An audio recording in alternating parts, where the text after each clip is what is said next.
Hello everyone, welcome again. This is set number 16 of Geography MCQ series.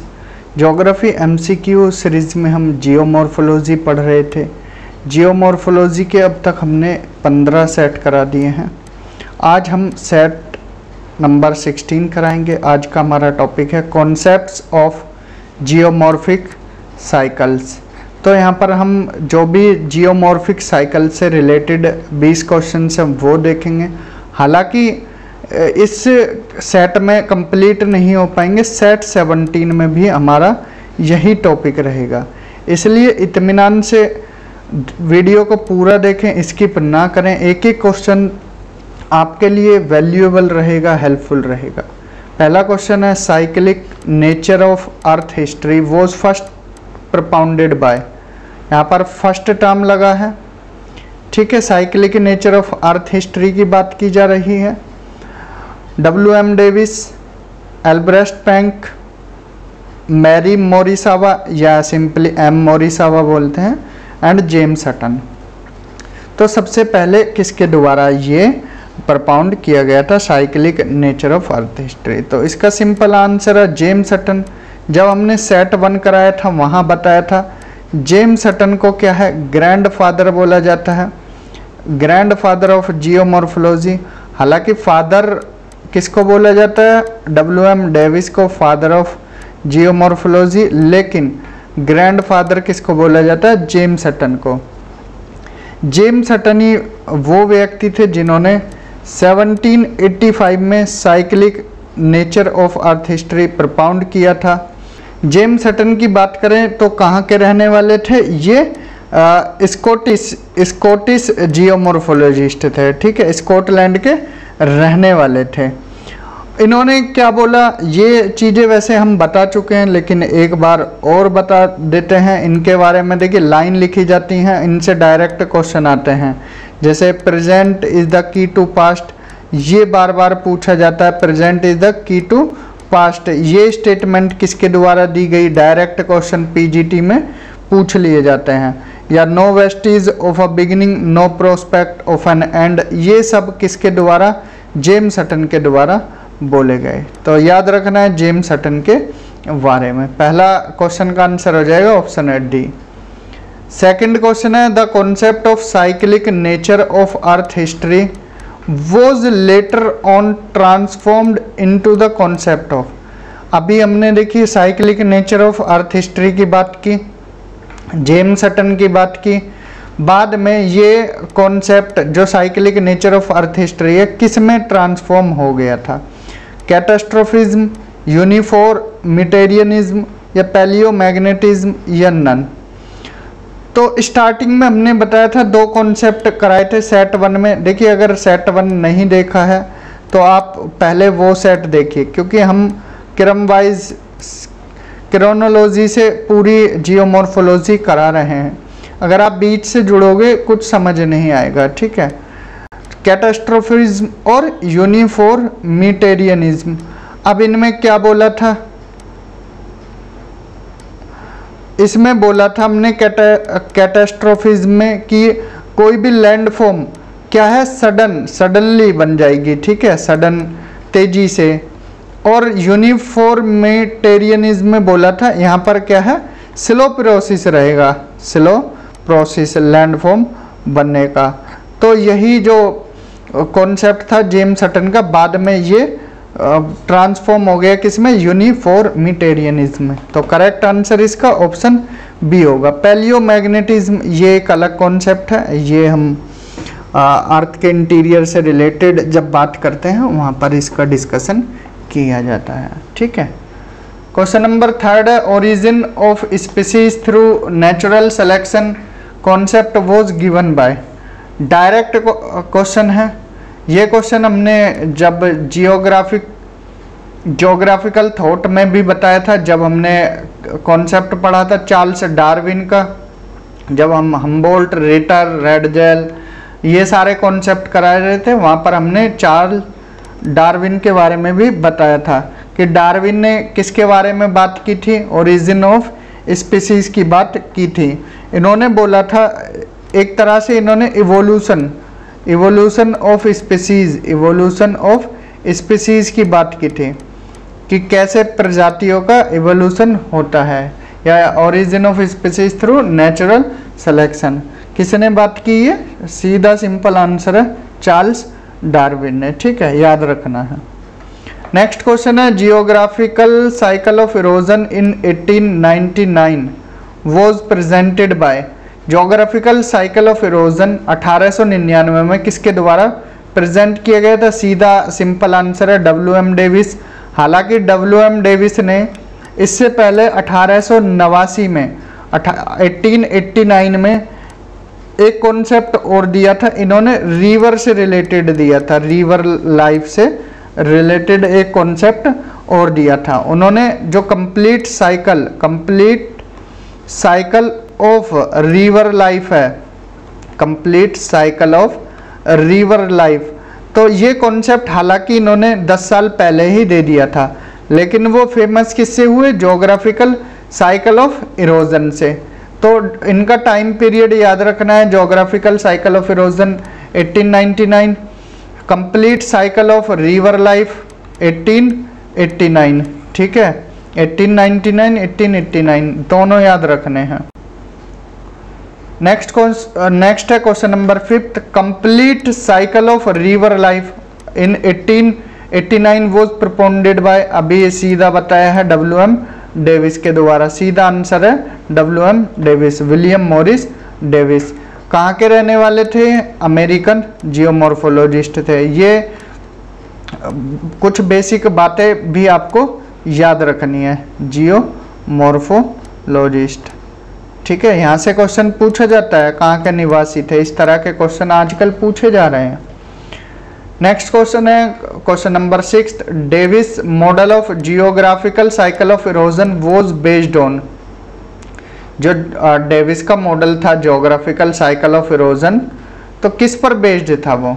Uh sequential change in landform through time like the evolution of an organic life. बिल्कुल, जो अभी हमने Charles Darwin की बात की है, Charles Darwin से वो प्रभावित थे, सीधी सी बात है। ठीक है, उनके जो कॉन्सेप्ट थे उन्होंने उनको अभी यूज किया था। Second, Hutton's concept of cyclic nature of the earth history. जो जेम्स हटन के कॉन्सेप्ट थे उनको भी उन्होंने फॉलो किया था। तो correct answer both A and B हो जाएगा। ठीक है, क्वेश्चन ऑप्शन C इसका करेक्ट आंसर हो जाएगा। नेक्स्ट है the whole period of the creation of relief features by endogenetic process and their destruction by exogenetic processes is called. देखिए, एक पूरे कंप्लीट पीरियड को या कंप्लीट साइकिल को क्या बोला जाता है? जब एंडोजेनेटिक फोर्सेस के द्वारा कोई लैंडफॉर्म बनता है और एक्सोजेनेटिक फोर्सेस जिसमें विंड आ सकते हैं, वाटर आ सकता है, वाटर विंड, इनके द्वारा क्या है? इसका इरोजन होने लगे, तो इस प्रोसेस को क्या बोलते हैं? ठीक है, एक्सोजेनेटिक प्रोसेस इसका डिस्ट्रक्शन कर रही है, एंडोजेनेटिक फोर्सेस से बना था, तो पूरी प्रोसेस को साइकिल ऑफ इरोजन बोला जाता है। ठीक है, नेक्स्ट है geographical cycle is the period of time during which N uplifted landmass undergoes it's transformation by the process of land sculpture ending into a low featureless plane, a penny plane. This define was given by WM Davis. penny plane की बात आए तो देखिए, जो जब and में स्थलाकृति बनती है, एंड लैंडफॉर्म की बात की है किसने? WM डेविस ने। क्या नाम दिया है? पेनी प्लेन। क्या नाम दिया है? पेनी प्लेन। और पेनी, इसमें सबसे ज़्यादा क्या बताएं, क्या बनते हैं? मोनार्ड नोक्स बनते हैं। मोनार्ड नोक्स इस तरह से भी लिखे आ सकते हैं, मोनार्ड नोक्स बनते हैं। तो किसने बात की? WM डेविस ने। Davis geographical cycle of erosion is time independent था या टाइम डिपेंडेंट या बोथ या नन? तो देखिए, डेविस ने अपना जो कॉन्सेप्ट दिया था ये ज्योग्राफिकल साइकिल ऑफ इरोजन, इसमें किसकी बात की थी? स्ट्रक्चर की बात की है, स्ट्रक्चर, एंड इसके साथ साथ इन्होंने प्रोसेस की बात की है, स्ट्रक्चर, प्रोसेस एंड टाइम की बात की है। ठीक है, कि कोई स्ट्रक्चर कैसे बनता है, उसका क्या प्रोसेस है और कैसे टाइम लगता है, पूरा 3 स्टेज में बताया है इन्होंने। यूथफुल स्टेज की बात की है, मैच्योर फेज की बात की है, मैच्योर स्टेज की एंड ओल्ड स्टेज की। ठीक है, इन्होंने तीनों यहाँ पर youthful, mature stage and old stage तीनों की बात की है। डेविस ने जो ये स्ट्रक्चर, प्रोसेस और टाइम की बात की है, इसको ट्रायो ऑफ डेविस बोला जाता है, ट्रायो ऑफ डेविस, ये याद रखना है। ठीक है, इसमें करेक्ट आंसर हो जाएगा टाइम डिपेंडेंट। ठीक है, इनका जो कॉन्सेप्ट था ज्योग्राफिकल साइकिल ऑफ इरोजन वो टाइम पर डिपेंडेंट था। करेक्ट आंसर ऑप्शन बी होगा। क्वेश्चन नंबर 10 है, Davis cycle of erosion was basically concerned with the evolution of landforms in. बहुत अच्छा क्वेश्चन है, आया हुआ है क्वेश्चन। ठीक है, आरपीएससी में भी आया था, सीधा पूछा है। जो डेविस का साइकिल ऑफ इरोजन है, इसका जो इवोल्यूशन ऑफ लैंडफॉर्म की बात की गई है, कौन से एरिया का लैंडफॉर्म की बात की गई है? Tropical area, humid temperate area, polar area है, कोस्टल एरिया। तो करेक्ट आंसर इसका सीधा है option B, humid temperate area की बात की है। हालांकि बाद में उन्होंने बाकी अदर लैंडफॉर्म के बारे में भी कॉन्सेप्ट दिए और बाकी अदर ज्योग्राफर्स ने भी कॉन्सेप्ट दिए, लेकिन जो इनका साइकिल ऑफ इरोजन था, geographical cycle of erosion, basically humid temperate area से रिलेटेड था। क्वेश्चन नंबर 11 है, consider the following statement regarding the geomorphic process and select the correct answer from the code given below. 5 यहाँ पर point दिए गए हैं। Arid cycle of erosion WM Davis के द्वारा दिया गया 1905 में। Glacial cycle of erosion WM Davis के द्वारा 1900 और 1906। Marine cycle of erosion WM Davis and DW Johnson. Karst cycle of erosion, karst का मतलब है यहाँ पर जो चूना लाइमस्टोन पर स्थलाकृति बनती है, वहाँ पर उनकी बात की गई है। Karst cycle of erosion Beede and Cvijic. And periglacial cycle of erosion, periglacial की बात आई है तो LC पेल्टियर। क्या नाम है? LC Peltier. ठीक है, ये 5 दिए गए हैं, तो ये पांचों के पांचों स्टेटमेंट बिल्कुल करेक्ट हैं। तो करेक्ट आंसर डी हो जाएगा, 1, 2, 3, 4 एंड 5। तो ये हमारा इस क्वेश्चन को रखने का पर्पस ये था कि आपको बाकी अदर कॉन्सेप्ट भी क्लियर हो जाए। जैसे पूछ लिया जाता है direct arid cycle of erosion, glacial cycle of erosion, marine cycle of erosion, या ये पूछ लेंगे 4 देकर, arid cycle of erosion, glacial cycle of erosion, marine cycle of erosion, periglacial cycle of erosion. इनसे रिलेटेड मतलब इनमें से कौन सा WM डेविस से रिलेटेड नहीं था, तो LC पेल्टियर है। तो यही आंसर हो। किसी भी तरह से घुमा कर आपसे सवाल पूछ लिए जाएंगे, इसलिए आप तैयार रहें। इसीलिए हम इतना डीप में जाकर आपको क्वेश्चंस करा रहे हैं कि कोई क्वेश्चन आपका छूटे ना। Next question number 12, which of the following is incorrect. इनमें से कौन सा इनकरेक्ट है? पैनी प्लांटेशन की बात, जो पैनी प्लेन की बात की है WM डेविस ने, बिल्कुल सही है। जब हमने बताया है कि जब साइकिल ऑफ इरोजन अपनी किस फेज में होता है? ओल्ड स्टेज में। ओल्ड स्टेज में वहाँ पर लैंडफॉर्म क्या बनते हैं? पैनी प्लेन। क्या बनते हैं? पैनी प्लेन। ये WM डेविस ने बात की। पैन प्लांटेशन CH क्रीक में, ये हमने इससे पहले जब सेट 15 या 14 कराया था उसमें बताया था पैनी प्लेन क्या होता है, पैनी प्लेन क्या होता है और पैन प्लेन क्या होता है। PAN pan plain. जब हमने बोला था एक पूरे एरिया की बात की जाए तो पैन, जैसे पैन इंडिया मूवमेंट हिस्ट्री में पढ़ते हैं ना, ऐसे ही ये बात की CH क्रीक मैंने, सही है। पैडी प्लांटेशन की बात की LC किंग ने, बिल्कुल सही है। पैडी प्लांटेशन जो माउंटेन है उसके फुट हिल्स पर जो पेडिमेंट बनते हैं, पेडिमेंट से ही पैडी प्लेन बनते हैं। ठीक है, तो ये LC किंग ने बात की है। और टेक्टो जियोमॉर्फिक मॉडल की बात एल्ब्रेस्ट पैंक ने नहीं की। किसने की? M मोरिसावा ने की। किसने? M मोरिसावा। ठीक है, ये नाम याद रखना है। तो करेक्ट आंसर तो ऑप्शन डी ही हो जाएगा। नेक्स्ट क्वेश्चन है, who propounded the concept of savanna cycle of erosion to account for the development of landforms of semi arid savanna regions of Africa.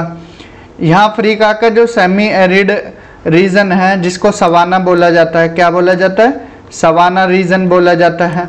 अब सवाना रीजन से related savanna cycle of erosion किसने दिया, JC Pugh, MF Thomas, WM Davis या both A and B.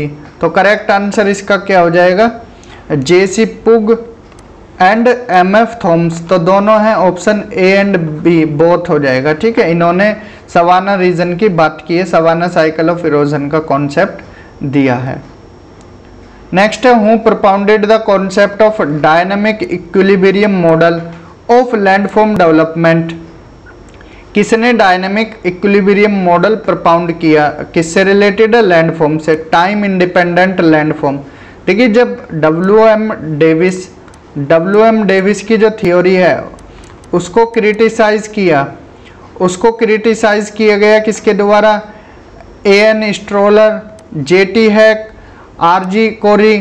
तो इन सब के द्वारा इन्होंने उसके रिवर्स में इन्होंने बोला, जो डब्ल्यूएम डेविस ने टाइम डिपेंडेंट थ्योरी दी है, टाइम डिपेंडेंट जियोमॉर्फिक साइकिल की बात की है, तो उसके क्रिटिसाइज में ही इन्होंने टाइम इंडिपेंडेंट लैंडफॉर्म की बात की है और डायनेमिक इक्विलिब्रियम मॉडल दिया है। तो तीनों सही हो जाएंगे, N Strahler, JT Hack, RG Kori.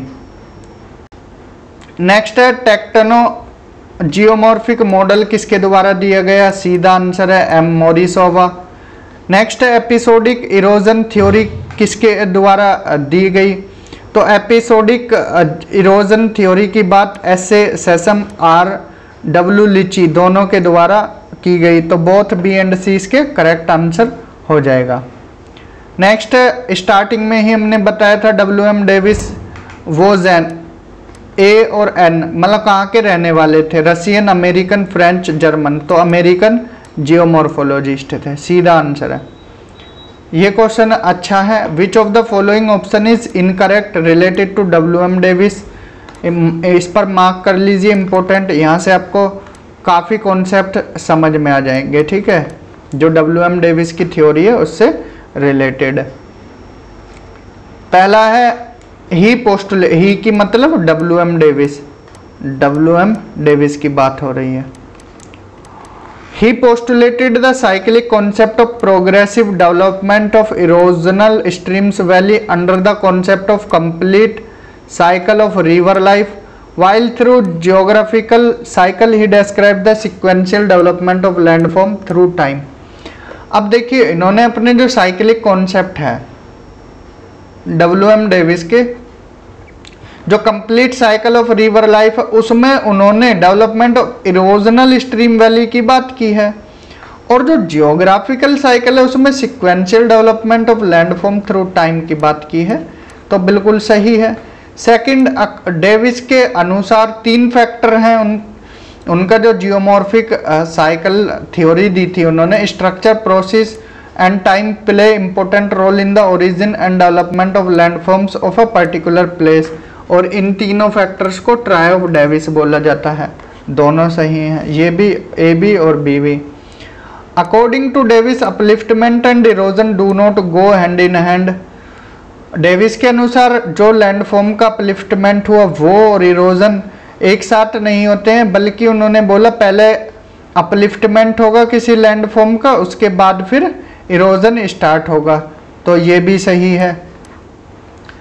D, the cycle of erosion begins with the upliftment of land मास। ठीक है, जो साइकिल ऑफ इरोजन है जैसे लैंड मास का अपलिफ्टमेंट हो उसके बाद शुरू होगा। There is a rapid rate of short term upliftment of land mass of heterogeneous structure.